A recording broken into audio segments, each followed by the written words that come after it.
the struggles and the things that have been held against them.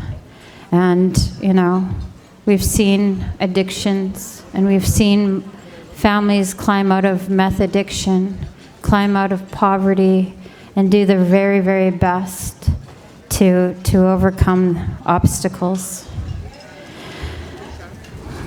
Today we have a group of very special people, and they've done really, really amazing things. And so I would like to welcome to the stage, and they're just going to share a few minutes about their stories. But I'd first like to invite Sonia and Andrew to come and speak. And please acknowledge these families because they've done really, really amazing work.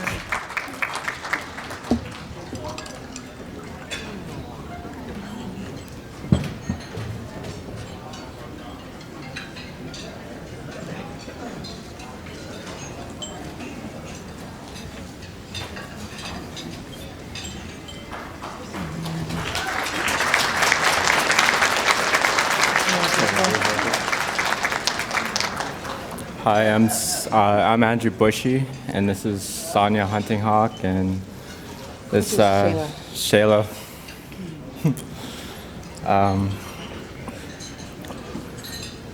The first time we talked to advocacy or met them was at the women's hospital.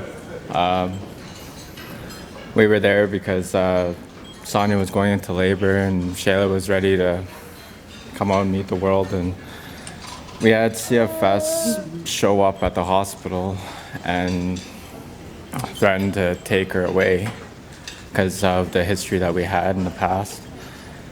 And we didn't know what to do, and we used to be drug addicts, and when we found out that Sonia was pregnant, we stopped doing drugs because we wanted to make sure that we do everything right this time, because I had my first daughter taken away by CFS, and I was 100% honest with them. I knew I had a problem, and I told them that I understand why they're taking her, my first daughter, and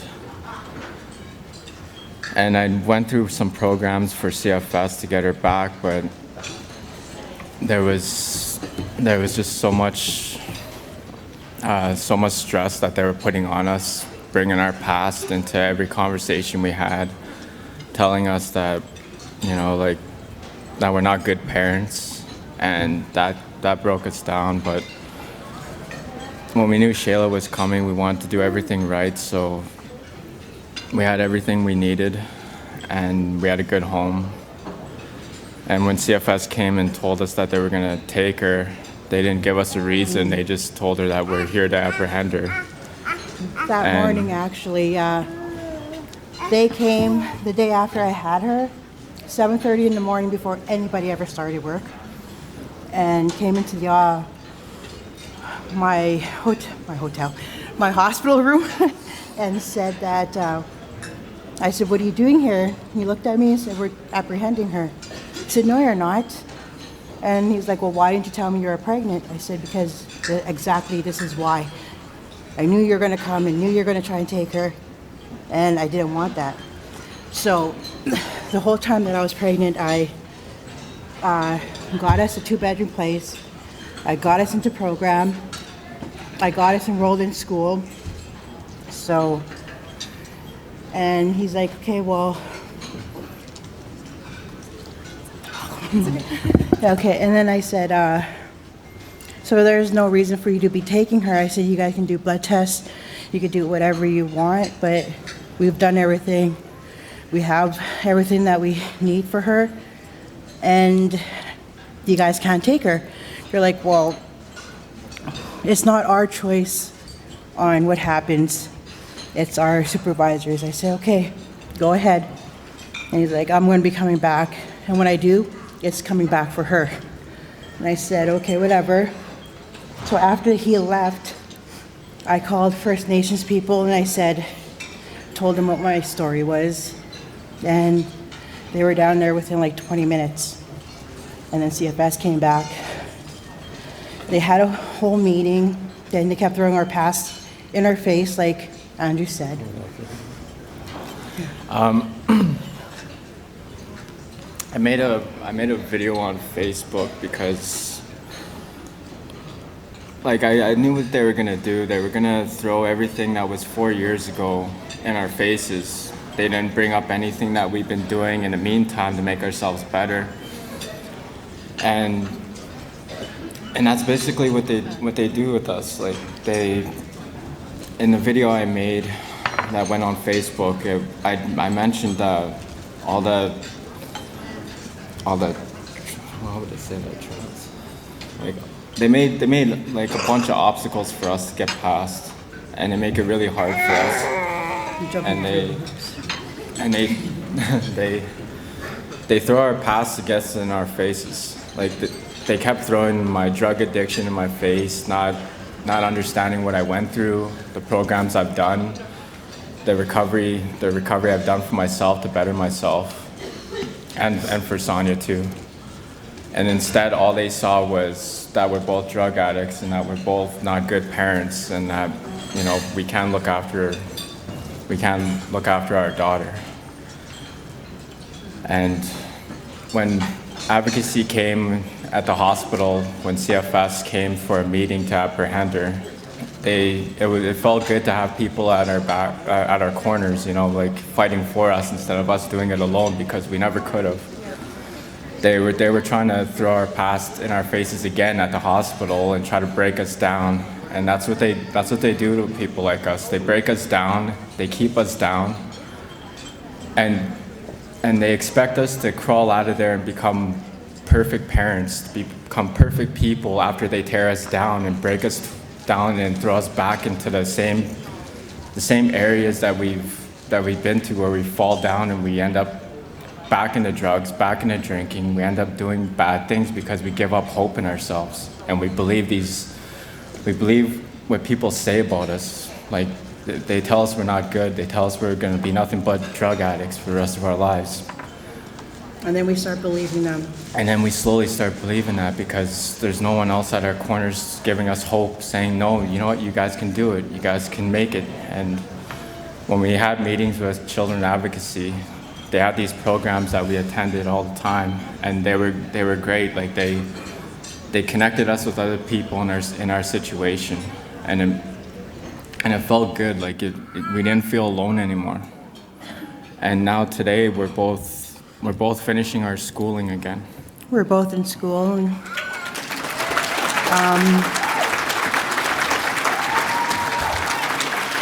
we're hopefully going to be graduating in June.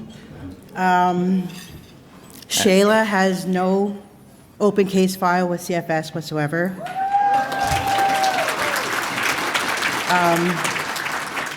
So we're still doing programs, though. So they have nothing, no excuse whatsoever to hold over us. Shayla's basically brought us to where we are now. Like, if I think about doing anything bad, I think about her.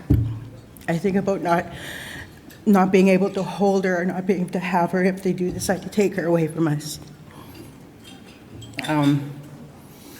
So she's basically keeping us from all the bad. And I'm glad I had her.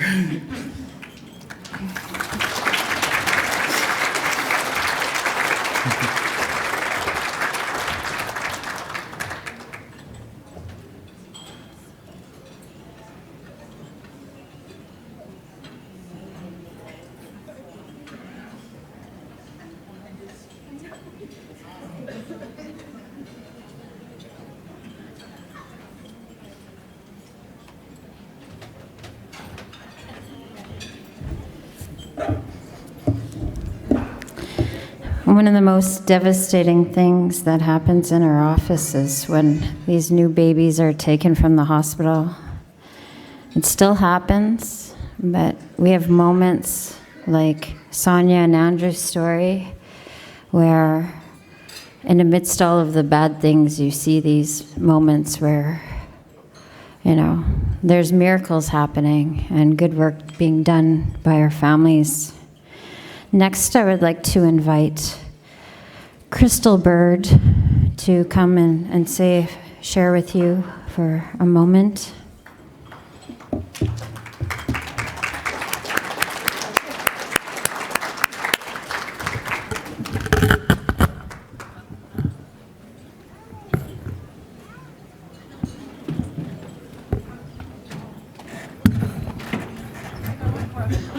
Okay. Hello. Okay. Okay, my name is Crystal Bird. I'm a single mother of 6, ages 18 through 5 years old. 4 of them are my sons and 2 of them are my granddaughters. I raised them all. I have an older daughter, but right now she's finding herself. She's 27. She's already an adult.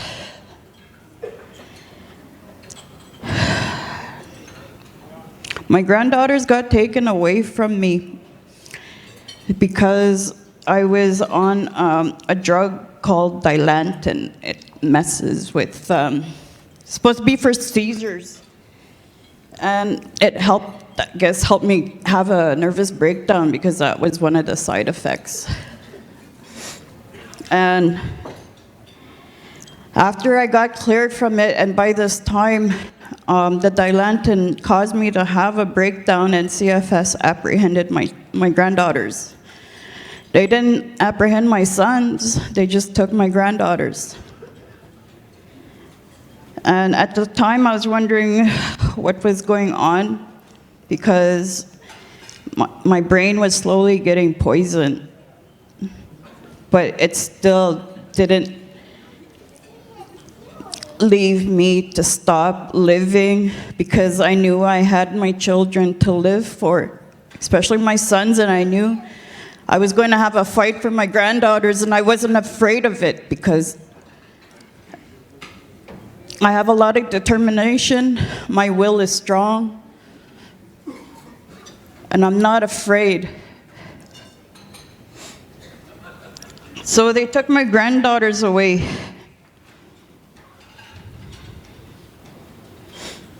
I was shocked, I was devastated. I was trying to tell them that it was the Dilantin, and that my neurologist had given me a letter stating that it was the drug that did that, and still, they took them away, and they wouldn't even let me visit them. And yet, I did not harm anybody, I didn't get violent, or I didn't, try to be vindictive or anything like that, but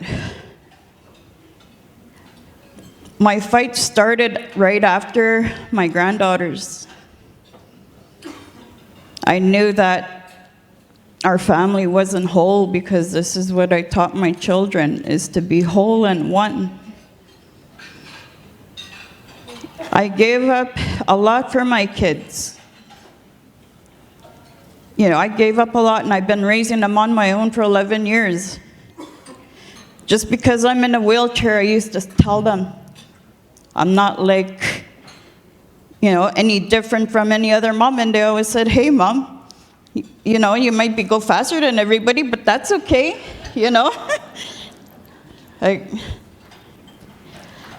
So I've written down like a big speech, my story, but my truth should be coming from my heart.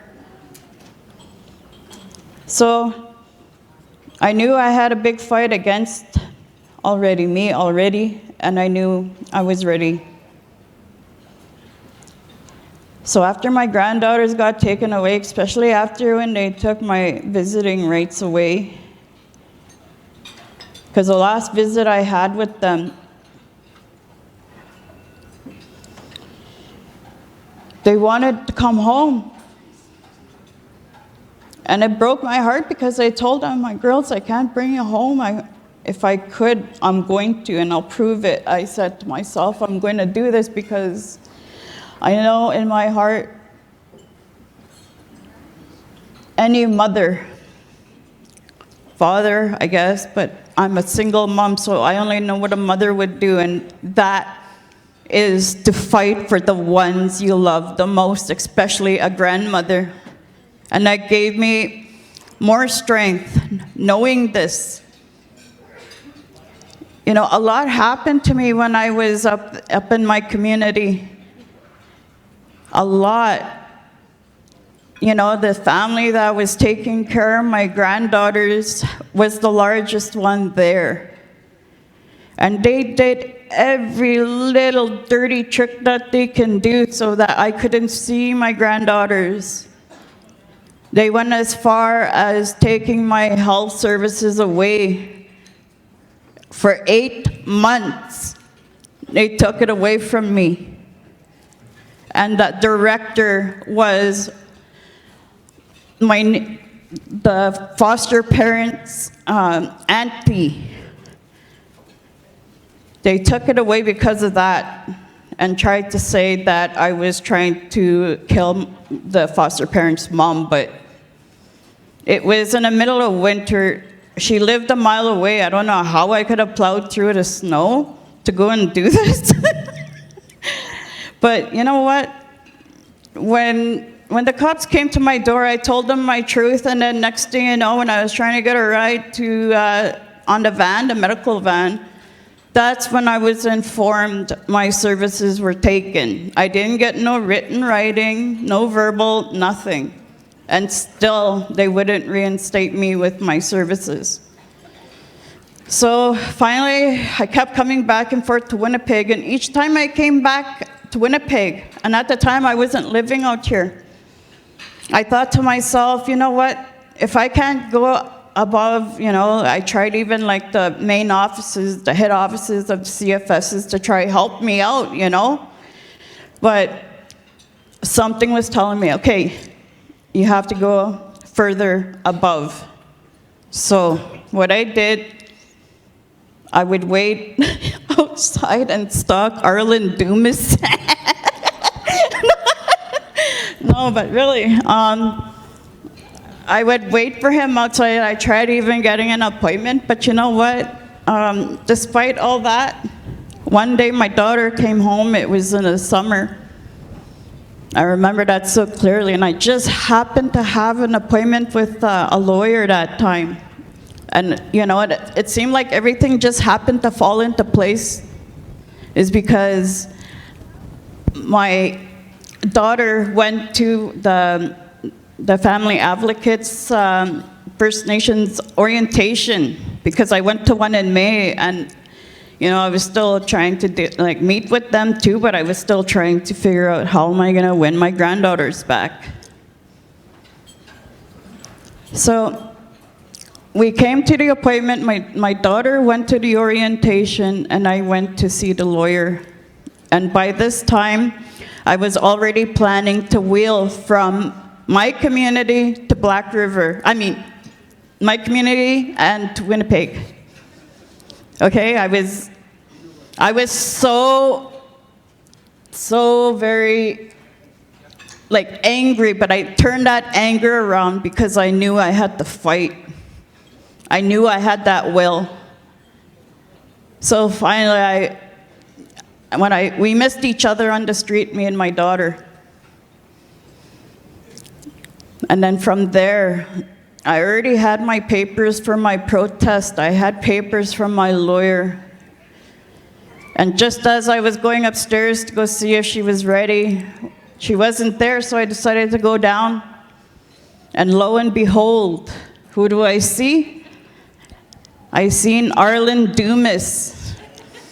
So I started yelling, hey, I want to talk to you. And, you know, it was kind of complex at the time, so it seemed like they were going to try block me, but then I started yelling, I lost my granddaughters in CFS. I don't drink, I don't do drugs, I don't even go out. I take care of my kids. And I said that to him because I knew that was my truth. I wanted my truth to set me free. And you know what? We were talking, he sat there and listened. He listened. He just didn't like go push me aside. Once I finally I got him. You know, that day, when I think about it, after I started talking to him, that's when I saw Cora Morgan. You know, when I saw these two people, I thought to myself, I hope I'm saved and I could save my granddaughters, because they were my life. They're my life, my granddaughters and my children. They keep me going. So, started talking to Cora. And when I was speaking to her, I thought to myself, I hope I'm heard. And then I got a hold of Kendra Illis. I thought to myself, it's finally happening. It's finally happening. And I even told them that they took my health services away because they were trying to destroy me, to make me weak. But I wasn't gonna act like a wounded, I was gonna show my weakness. If I show my weakness, then they win. So after I talked to Cora, that we set up a meeting in my community, and we ended up with the health director there and CFS, just to see why everything happened to me over there and why it happened, because they wanted that foster home to keep the kids. That was the only reason. The only reason. And you know what? My granddaughters weren't even allowed to talk to my sons, even at school. They would get in trouble. They tell us stories about it now. But after Kendra, they came down to my community, and we sat there, and I said, well, I'm here for my truth and here to be heard. A week later, I got my granddaughters back. A week? It took only a week. I thought to myself, I could have done this a long time ago, but I was so thankful it happened that day. You know, if I had to fight for them all over again, I would probably do it. It's because I'm an Ojibwe woman. I'm not afraid, I'm a warrior, and I'm a survivor.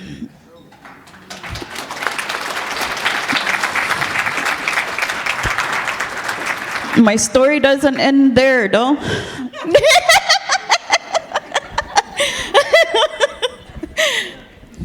Okay, after I got my granddaughters back, the whole family, okay, I got jumped. I was assaulted, visually assaulted, and I couldn't even press charges on them because they hid. They covered it up.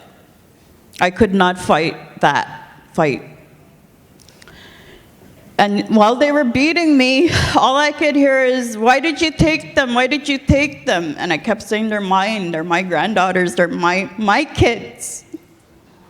Because I raised one of them.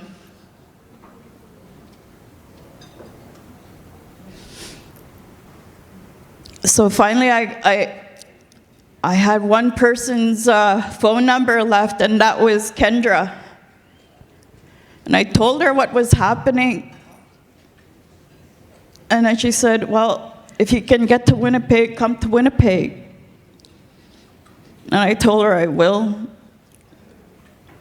So then after I got out, I was still having problems. My head was hurting so badly. You know, I was slurring still. I must look like a drunk or a drug addict or something, but I knew in my heart I had to tell the truth, that it was my assault that made me this way. So then after that happened, I never had so much support in all of my life living back in my community than I have here. And I have these ladies to thank. Cora, Kendra, Tina, even when Stephanie was working here. These women, these workers, they put it all out there. And without them, you know, a lot of stuff that happened while we were out here, I never had help like that. They helped me with a lot of mediations, you know, with a lot of positive things that I never knew existed until I came out here. And the honor in all this is that they do bring our children home. They are the heroes here. You guys should give them a hand for that. They're the true heroes. They help us walk. They help us and guide us. Don't forget that. Without them, like with the first couple that came up here, they spoke in truth. Hear my truth now. Miigwech.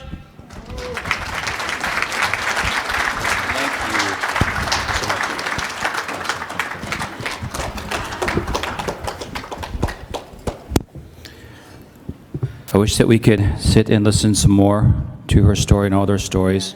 Appreciate it very much. We are? Okay, we do have some more.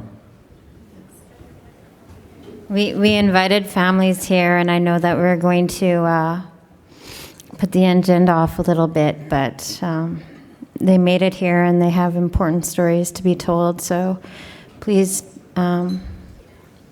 be patient, because we want to be able to hear them. And we're going to keep them short. And right now I would like to invite Pelage to the stage, please.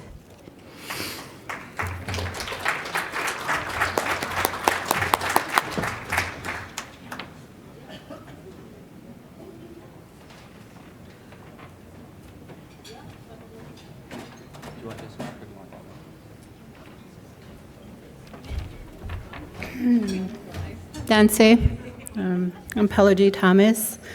I'm just speaking on behalf of my sister. She came here, but she ran off because she's seen all of you, and she got scared. But I feel with me and my sister, I've been through a really long year journey with her. She had her daughter a year ago. She has 2 other sons that are in CFS care still. And they're going to apprehend my niece right from the hospital. And I stepped in, and I was surprised they allowed me to take my niece into my care, even though I had my 5 children, and I was pregnant with my 6th one. Like, for me, I had all my children. None of my children were ever apprehended or taken CFS, so I never knew that feeling of my child being taken away. But I grew up with it with my cousins. They're taken. My mom would always take them in or try to take them out of CFS care. But when I got my niece, I was really happy, and I felt like she was mine already, my little goddaughter. Yeah, my sister has been dealing with meth addiction for almost 6 years, and I don't know, I felt like I lost her. But when I found out when she was pregnant, all I can think about was my niece. What's going to happen to her? Who's going to take her? And when she came home with me, I took her right from the hospital. I was so happy. And then I had my son a month earlier, so I felt like I had twins. And my sister was still dealing with her addiction. I couldn't understand why she didn't want to be there for her daughter. And I can't understand it, because I never been there. But I always held my tongue. All I could do was pray for her and try not to judge her. There was an incident where she had a visit with her daughter at my sister's place, and she took her, and I tried to go get her back, and she would not give her back to me, so I had to call the police. Next day, CFS was at my door. And they took her.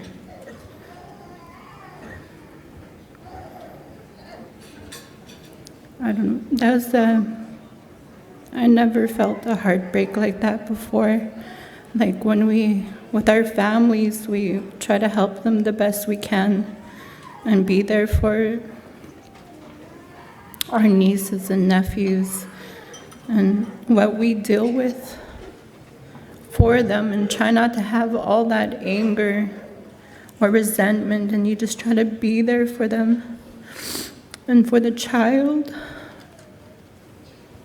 But that was the worst heartbreak ever felt in my life when they took her.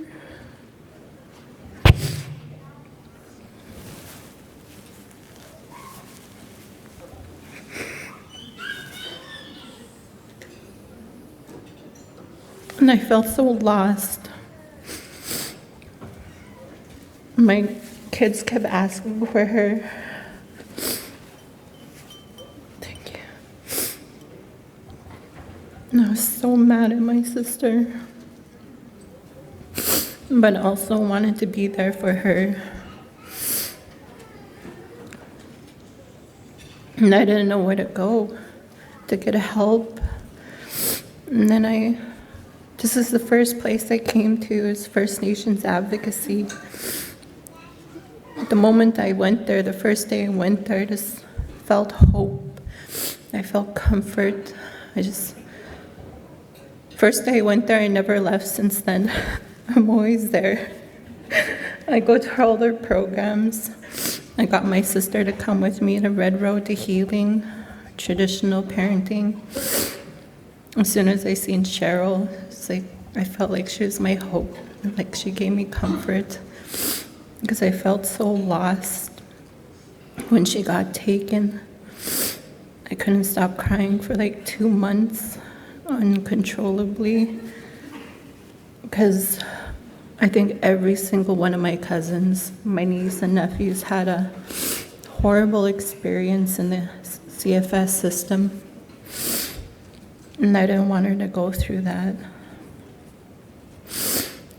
But yes, this place has helped me and my sister so much. I still would have been fighting with her, bring us closer. And she's sober now. She's been sober for 6 months.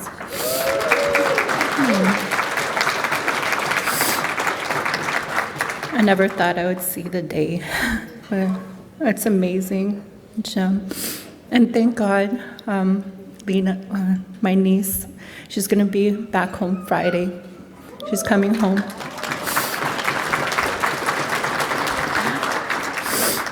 So yeah, I'm so proud of my sister. She had a lot of battles she dealt with that I couldn't understand. But all I can do is just be there for her the best I can. And I just love my niece, my goddaughter, so much. And she's working on getting her 2 other sons out of the system too. My mom always calls it's a little child jail. It's sad. But yeah,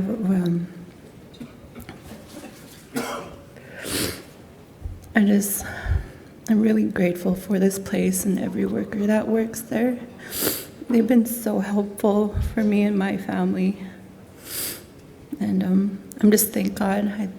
I'm just so happy she's going to be back home. We're going to throw her a big supper on Friday with all our close family.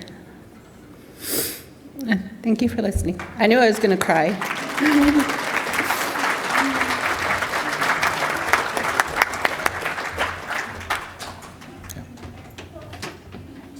Two more. Okay. It's going to happen. That's all good. Right now, we have just a couple more.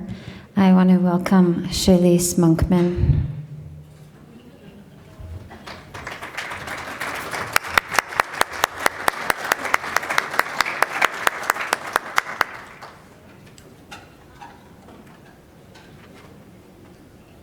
Did you want this mic or do you want the podium mic? That's fine. Okay, just be sure to speak into the mic. Right here. Okay. Hi, I'm Shirlise Monkman. I'm a little nervous right now, so don't mind me. My experience with the office at First Nations Family Advocate. I started going there because I was in a very abusive relationship with my son's father, and we had an incident, and then that's when CFS came along, and they were trying to apprehend my son, but he wasn't in danger. So me being a young mother, first time, I decided to seek out supports because I wanted to keep my son with me. I didn't want to be separated. So I went to the office, and then they had all these amazing programs that I attended. I attended Red Road to Healing, the family support group, traditional parenting, and it really helped me. And at the time too, I was going through postpartum depression, so I made friends while I was there. I had support people. I felt safe. Me and my son had a safe place to go to every other day, and whenever we needed help regarding with CFS or just anything else, they were right there for us, which I'm grateful for every day. And then I ended up getting pregnant with my second child, and I was worried because I already had an open CFS file, so I was scared they might try to apprehend my second baby. So as soon as I found out I was pregnant, I made a plan with the advocate workers in case something happens. But I had a lot of support at home. My babies had everything ready for them, so I didn't see no reason for them to take her, but I was still worried because you always hear these stories of them taking your baby right at the hospital and whatever, you know. But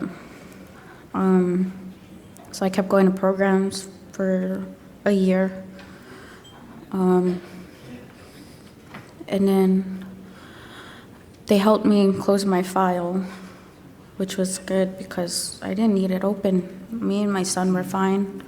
We were safe. We had a home. I didn't do drugs. I don't drink. I'm sober.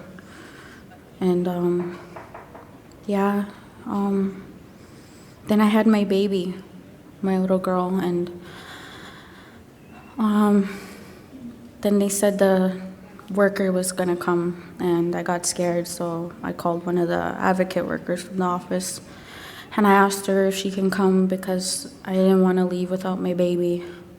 So she came like the next 10 minutes, and that gave me some relief, and she stayed with me right until I walked out all the way to my dad's car, and that gave me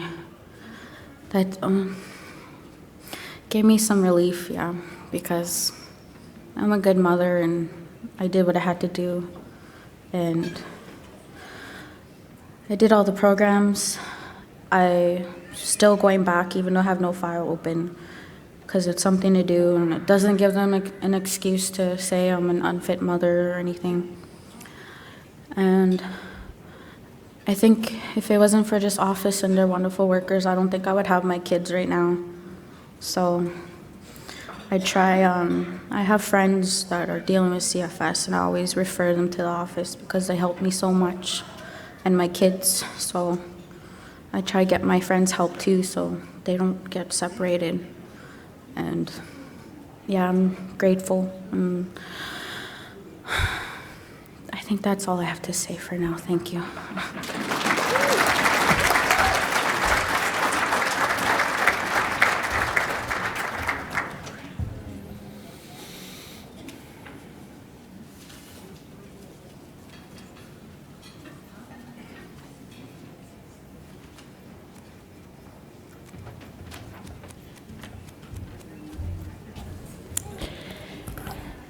At this time, I'd like to call Cheryl Michaud to the stage, and we are almost through our parent presentations. What happened yesterday is our Women's Council thought it was very important that we hear from some of the families. And on the short notice, we thought, well, we'll call a bunch of them in hopes that 3 or 4 of them showed up. And would you believe everyone we called came today? So we have Cheryl here now. Good. Hi, my name is Cheryl Michaud. I'm a grandmother, and I'm kind of nervous. I look after my grandson since he was born, but we had my daughter was involved with Child and Family from our reserve in Broken Head. So I had a meeting with Child Advocacy to meet in Broken Head with CFS. And we had a case plan for my daughter that the baby wouldn't be taken away. But when she did have the baby, Child Advocacy helped us for the baby not to be taken away. CFS came there. They were trying to put him under apprehension, and I talked to them. They came around when just my daughter was there. Anchor came, tried to get her to sign papers to put him under Winnipeg CFS, but the Child Advocacy helped us so much to, take the baby home. And if it wasn't for Kendra, I probably wouldn't even have my grandson. He's a year now, and he's doing good. And I'm glad Child Advocacy helped us. And I do attend their programs, which they're awesome. I recommend everybody that's involved with Child and Family to go to the meeting programs. And I don't know, kind of nervous, and that's all I have to say. I'm glad Child Advocacy helped me.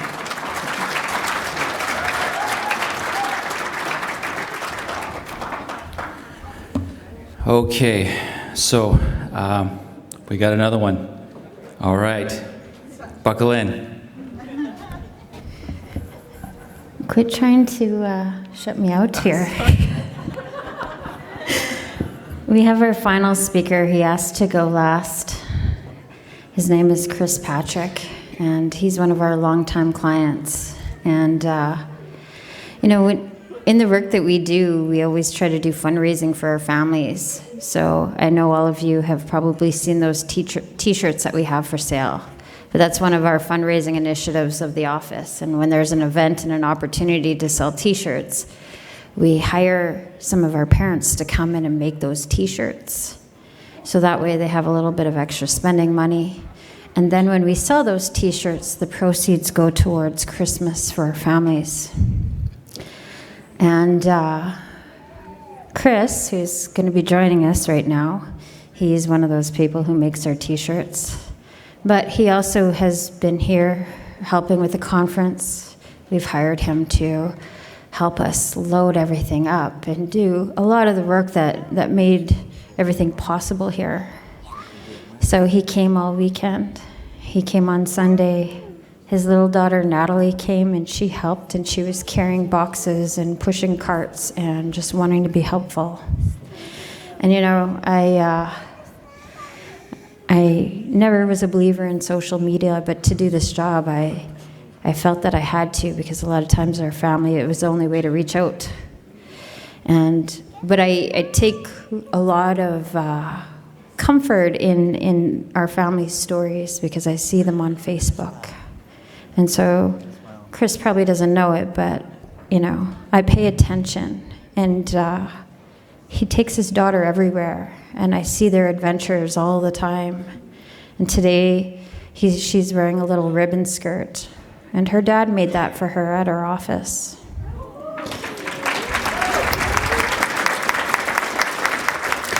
And so our final speaker here is Chris Patrick, and he'll just share for a couple minutes. Miigwech. Okay, come here. Stand up. You want to stand up? Say hi. Hi, my name is Chris Patrick. I've been involved with the Advocate Office for almost 3 years now because I was in jail when my daughter was born. And when I got out of jail, they said I was a violent person. I picked up an assault charge and I spent 4 months in Headingley, and they basically had me labeled as if I was a killer or something. So they said that I couldn't have any visits, 1 visit a week for 2 hours, and that happened for almost 2 years. And then as soon as I got involved with the office, Advocate Office,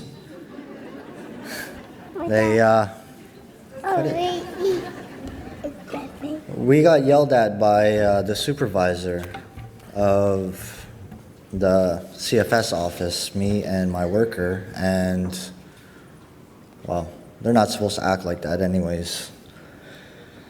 But ever since then, you know, my visits got even shorter and shorter, once a month.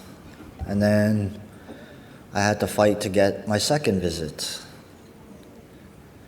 And then my daughter got apprehended again, this time with the mother as well again. She was involved with pills. And they want to give my daughter back to her, and I spoke up and told them, no, it's wrong, don't do it. I completed all my programming and took even more programs. Completed whatever I had to do, like probation, and what else did I do? I did everything.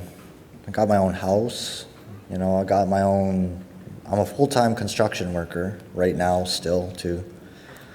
I'm a single father.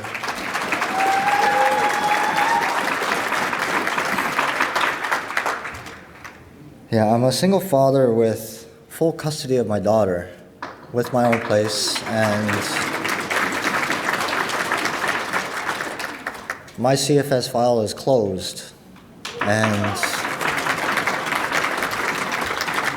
with all the help from the First Nation Family Advocate Office, it's basically made this all possible for me.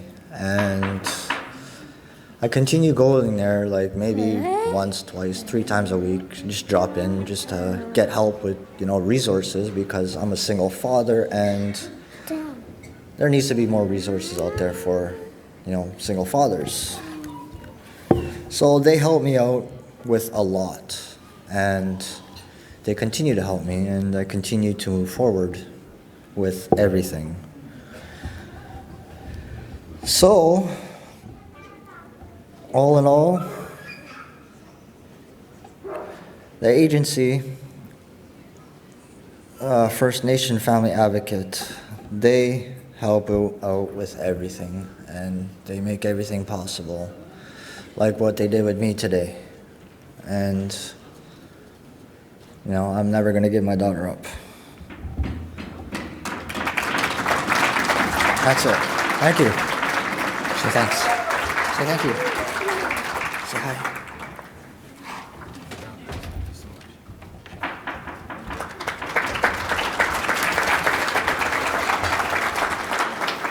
Okay, Cora? We good? Okay. All right, awesome. Okay, so let's let some energy out. Let's make so much noise that CFS gets scared, okay? On a count of 3, 1, 2, 3. I think they heard you, but I don't think you got them scared yet. So on 3, nice and loud, make them scared. 1, 2, 3. Not bad. Okay, stand up real quick. Stand up real quick. Brush it off. Brush, brush, brush. Okay, wiggle fingers. Shake it out. Okay, so you can sit down now. Good job. So the tickets for our draw raffle will be drawn at 3 o'clock and posted. Checkers will be on standby during that time to verify these tickets. There'll be a half hour for breakout as well. Our next presenter, really, really nice gentleman. I just met him backstage, and he was very, very gracious and very kind and very respectful, and said, allow the families to take as much time as they need to do and say what it is that they need to say. His name is Brent Lee Sheldon. He's a member of the Oglala Sioux tribe of the Pine Ridge Indian Reservation in southwestern South Dakota. And he's a senior staff attorney at the Native American Rights Fund. His work at the NARF focuses on Indigenous peacemaking initiative, boarding school healing work, and sacred places protection. So please welcome Brent Lee Sheldon.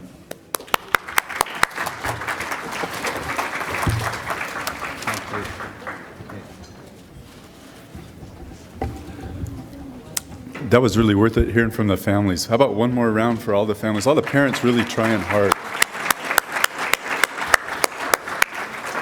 That lifts me up. That's why we all do this work, right? To see that happen. So I was honored to wait and hear those stories, actually.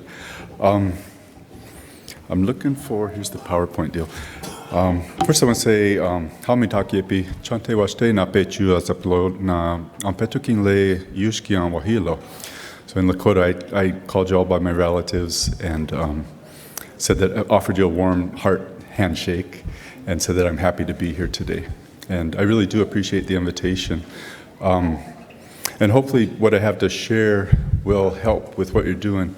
This is an exciting time to see happen for somebody who does the work that I do, because you're starting with a blank slate on incorporating your First Nation laws and codifying them.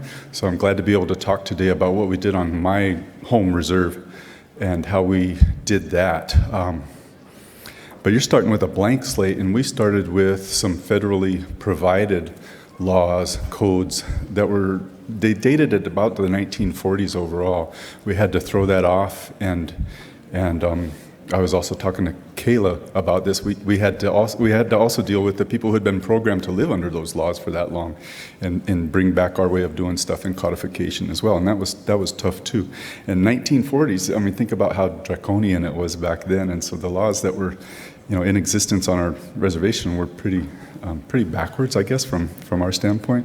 And we had to allow for all degrees of kind of assimilation into United States culture among our people as well. We've got a full range. We've done really well at maintaining what Jerry would have called ancestral ways of doing things versus traditional earlier today. But also we've had families who've chosen to walk the other way too, so we had to make our laws allow for everybody. But that's what I'll talk about. First off, I should talk about my employer. My employer is a nonprofit law firm. They've been in existence for 49 years now. We'll be celebrating 50 next year. And they've handled a lot of the major litigation over the decades in the United States with respect to protecting Native American rights.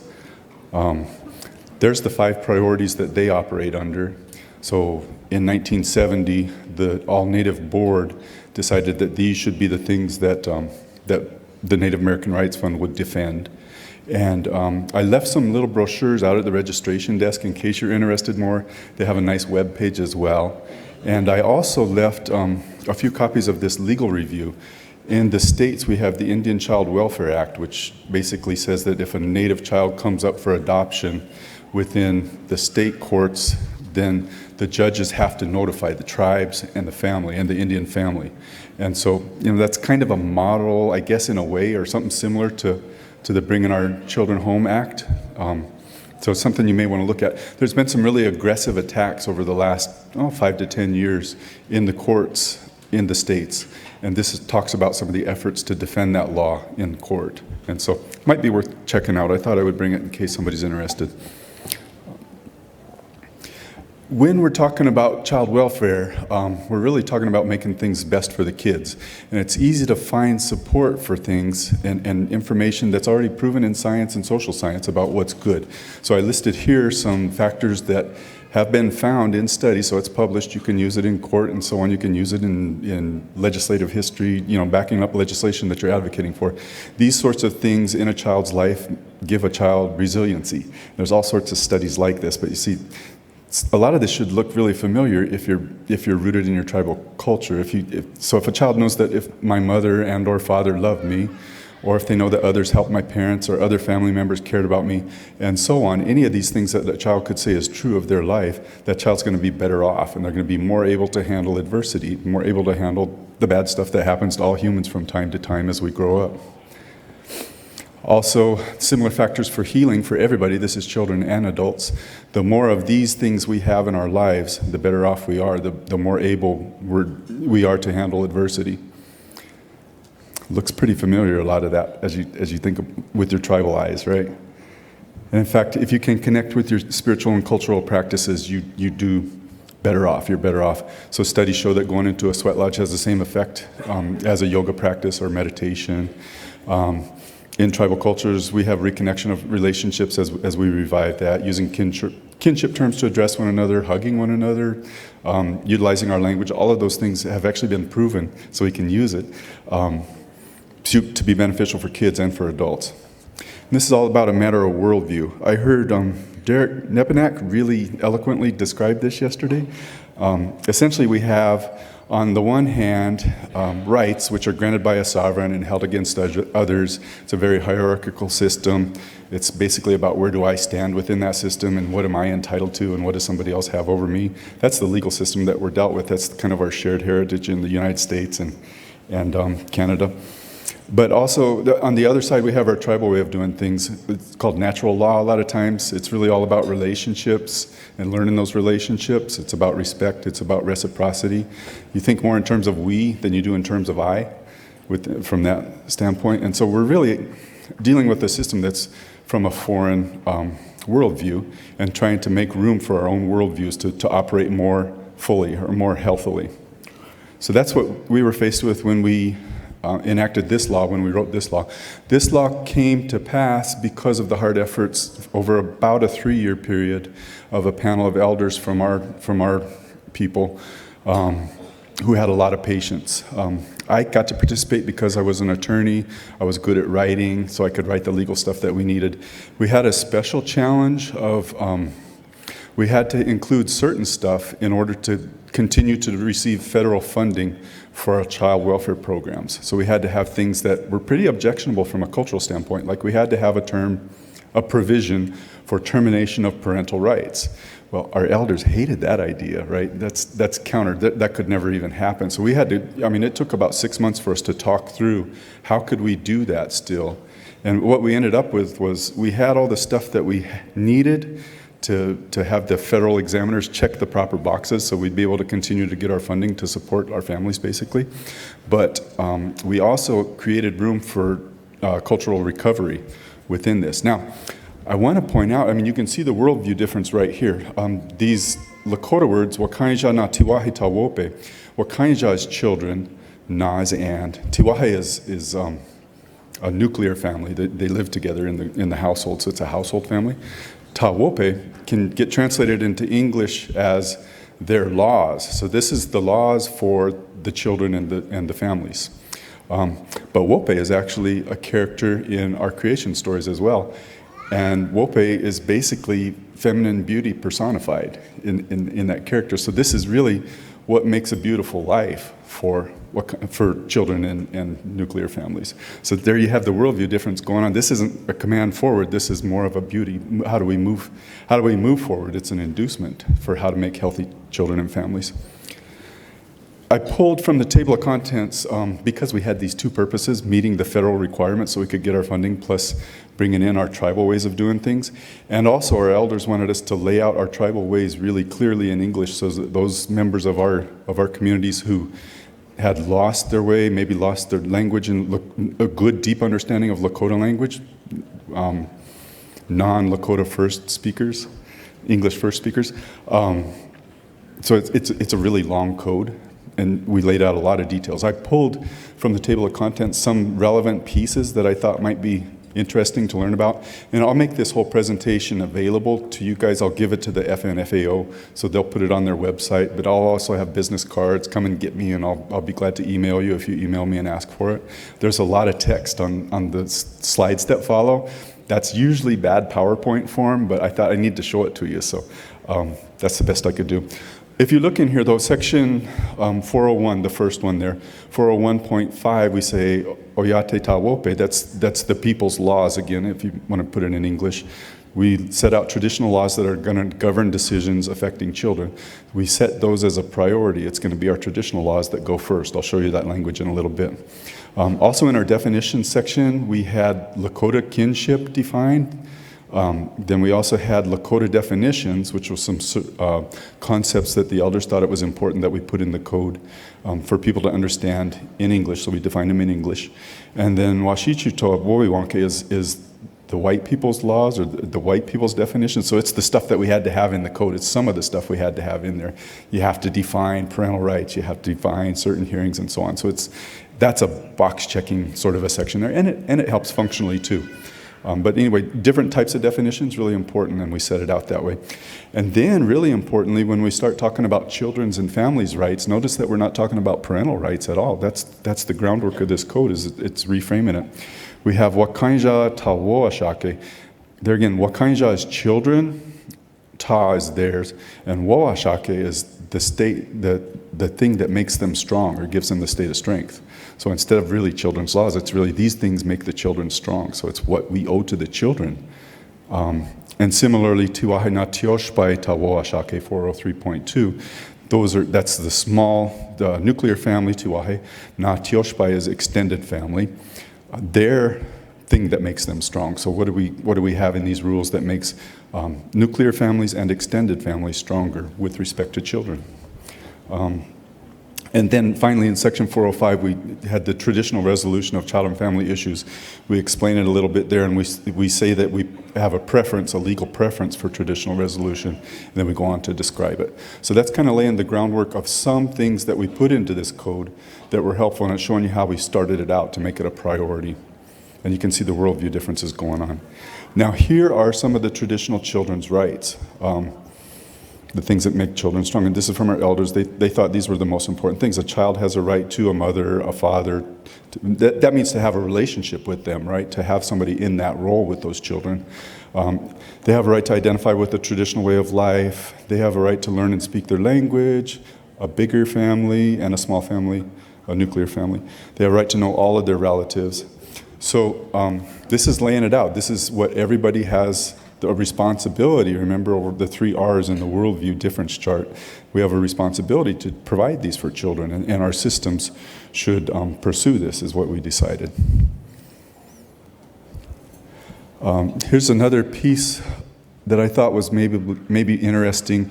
This is where we say that the code is going to use traditional laws, and those are going to have the priority in deciding children issues. I thought this was a beautiful paragraph. The elders really helped us write this one. Paragraph A, this code reincorporates familial practices retained, sometimes even unknowingly, by our people. We have retained many traditional practices in spite of a history of attempts to outlaw or prevent the practice of our culture. These practices are rooted in our history and our language, and they arose naturally over a long period of time or as gifts from Wakantanka, kind of the creator, to aid in harmonious living with each other in our natural world. That's natural law there. And I think that's a beautiful way to explain it in English. And this is why we hold on so hard to our cultural ways of doing things, because they've been given, they've been proven, and we retain them. So even if you don't even speak your language, I'll bet your family acts like Indians in a lot of ways. I remember when I went to college, I didn't really know too much, and I didn't really know other Indians. But I met some in college, and I noticed that their families laughed a lot. And guess what? 20, 30 years later, doing all this work with Native families, Indians like to laugh. What do you know, right? And whether you speak your language or not, you still like to laugh. And how long you've been living in the city and not, you still like to laugh. So there's a lot of stuff like that. And guess what? Laughter's healing. I learned that one later in my 20s, too, right? Laughter and tears. Also, look at Section B. The following traditional laws shall be considered and reinforced where the future of a child is decided or influenced, including in processes governed by this code. So we're going to go to the traditional laws, even if we're in that track of procedures that the federal government requires us to have in order to get our funding. And also, approximate English translations are provided, but the Lakota terms shall govern. I think that's pretty cool that they put that in there, or that we put that in there, because it all goes back to the Lakota. And so if there's some sort of a conflict, we go back and we have somebody think about it in Lakota if we don't think about it that way. And we have them help us, apply things from that worldview. Now, this next piece follows after what I just read out to you out of the previous slide. And so you see faithfulness or prayer is one of the things that we said is going to continue applying. And so we were able to list our 7 main ceremonies here and say that that's part of what children have available to them. And the things that come from these ceremonies are going to be applicable in child welfare decisions. So this is how you get it into English, into a code, right? Some more things on that list are some more of our traditional laws. Given in Lakota first, like we said, Lakota has primacy or is primary, but the English is provided to help people understand what that might mean. But all said and done, eventually it means English. And I always like to point out there's one of these that I always wonder about. Number 4, Wowachin Tonka, says fortitude. Well, I don't really get the concept of fortitude very well in English anyway. It sounds like an archaic word, and the only thing I can think is like a fort, like something made strong or whatever.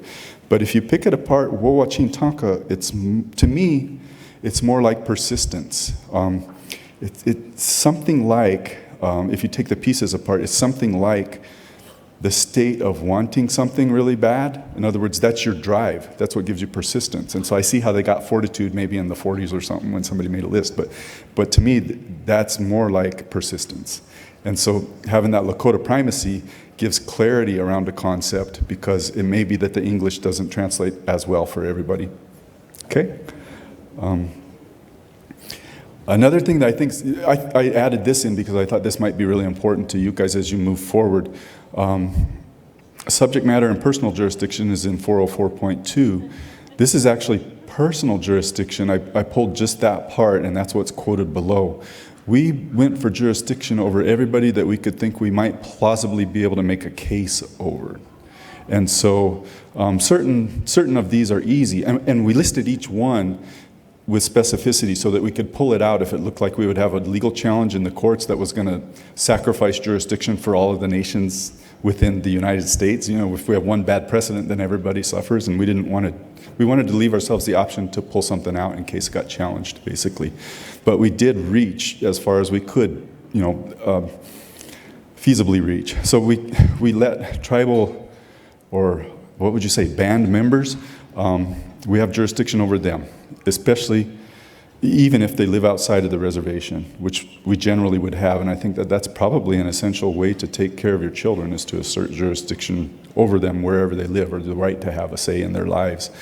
It might be that we would have concurrent jurisdiction sometimes over some of the kids who are remote, so that a state court might also have jurisdiction, and that's the way it generally works out in our legal system. I'm not sure how it'll end up here, but you'll want to watch for that and definitely learn from how you could do stuff better than they've done it south of here. We also, in number 2, assert jurisdiction over all children transferred to the court pursuant to the Indian Child Welfare Act. So that's if a child comes up for adoption in a state court and they get transferred to our court under that act, then we're going to have jurisdiction this way. And any Indian living within our boundaries, so that's not just our own band members, but it's any Native child, and any non-Native child living within our original boundaries. Our boundaries have been arguably reduced a little bit in court cases. So we're going to go ahead and make a claim to our original boundaries, because that's what they gave us in our treaty in the first place. And if they're living in a member of our tribe's home, then we're going to extend jurisdiction to them. And you can see the argument why. If we're taking care of the child, then our people ought to be able to take care of that child. any person causing a child to come within our jurisdiction.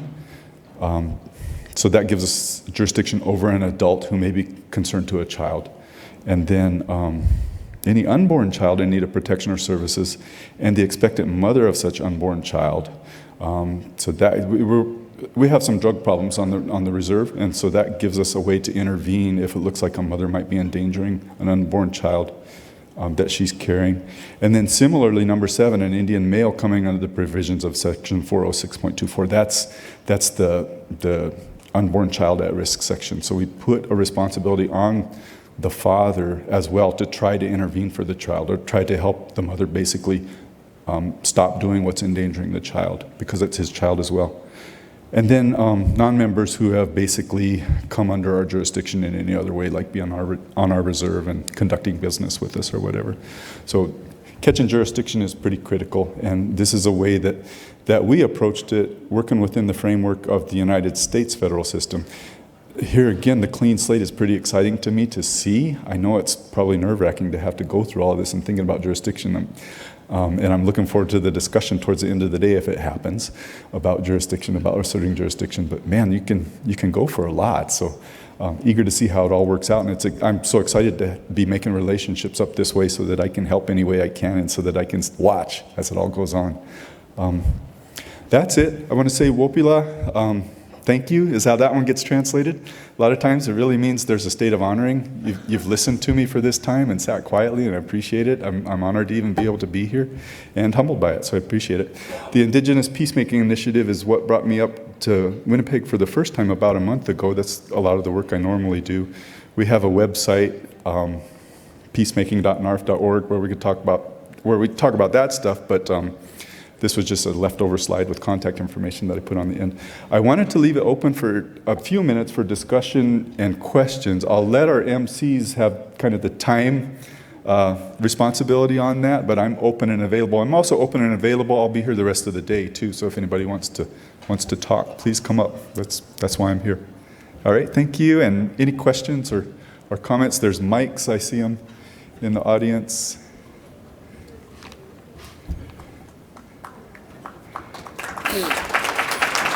Thank you.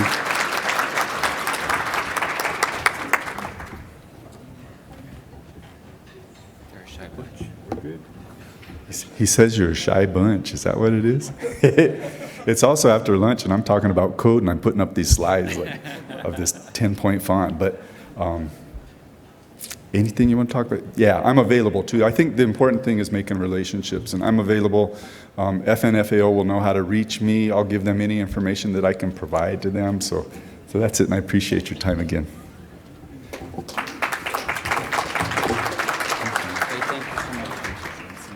Thanks a lot.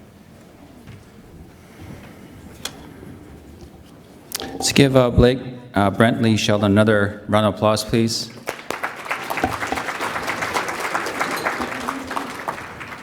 I'll give you a quick little knock-knock joke here. Knock, knock. The interrupting cow. Moo. That's cute. That's really cute. So I do have a bit of announcement in terms of the raffle. It is now closed because we understand that it takes a long time to draw. I know, I'm hearing from the Women's Council. Sorry, Women's Council. But we are processing that, and we want to ensure that everybody participates in the closing remarks and the closing ceremony. So we do have breakout sessions, and that'll go on till 2:30. So we do have the helpers in there to time check and to ensure that everybody gets a break.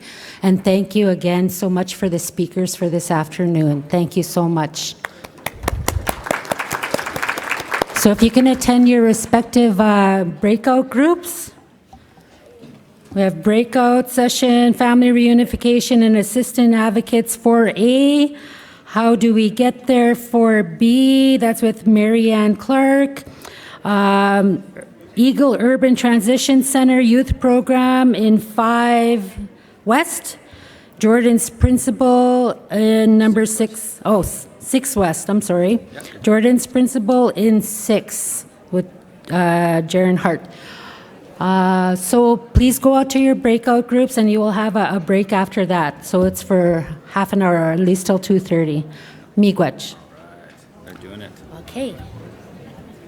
Okay. All right.